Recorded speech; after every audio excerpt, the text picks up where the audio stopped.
One of my earliest memories of music not coming from a traditional scene was the music for Metroid. I was completely caught up in that music.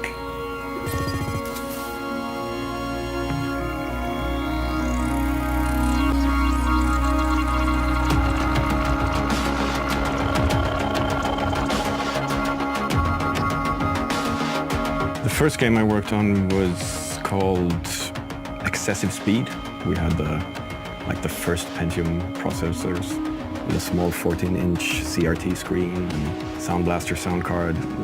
That was it, you know. Ground Control 2 was, well, we were still a small company, but we had a solid fan base. I felt we need to solidify the trust of the fans. I wanted to give them something more for the people who really liked the music from the first game.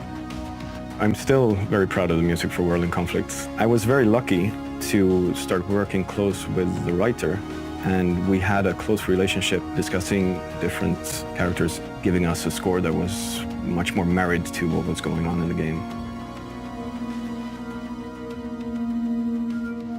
It was half a year before the first E3. That's when I started writing the music, leading us into our first unveiling of the game.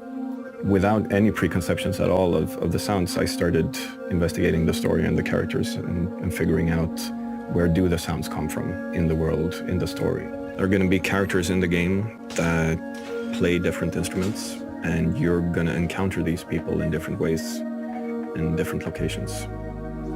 The pianist, he is actually my brother. He works here at Massive as a programmer. We're really close. We've been doing music together for the last 15 years. And when the time came to record this music, I thought he would suit this character perfectly. We have the general, the epic story of the Division. This will always have its own more orchestrated sound. But when you dig into the deeper stuff, when you play the game, sometimes even go only down to percussion and analog synthesizers and get that roomy, realistic feel with something that is old and tangible. Get the room, get the tone, get the feeling, and find a place for that in the game. Limitations is the key to invention in anything, really. I find so every single day I create music, it's about limitations. And what happens to people when society breaks down, they go back to their roots.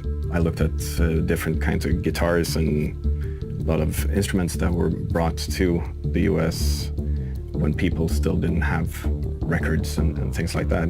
What is it that we fall back on when we don't have electricity and things like that? That was sort of building the basis of the whole score.